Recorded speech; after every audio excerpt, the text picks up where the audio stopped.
এই হচ্ছে তোর বউ, আমার বউ মানে হবু বউ, হ্যাঁ তোদের ভাবি, বুঝছিস?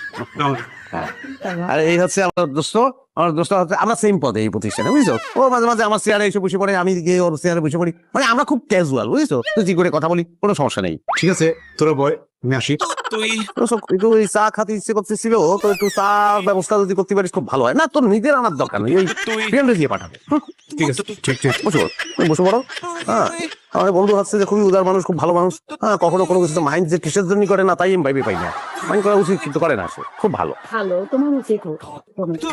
ওই রুবেল ছেলেটা কিন্তু আমাকে অনেক ভালোবাসে, কিন্তু আমি কিন্তু একদম পাত্তা দেই না। তুমি একটা কাজ করবা, তুমি একটু সেটিং টেটিং দিয়ে ওকে সাইড করে দাও না, হ্যাঁ? আর আরেকটা কাজ করবা, আমার মাকে প্রমাণ করো যে তুমি আসলেই একজন বড় অফিসার, তাহলেই সব সেট। সেটা কি আর প্রমাণ করতে হবে? তুমি নিজের চোখে দেখে গেলে দেখেছি। যে এই অফিসের মধ্যে সবচেয়ে বড় হচ্ছে তার, তাহলে তো আর কোনো বাধা থাকতেছিল আমাদের।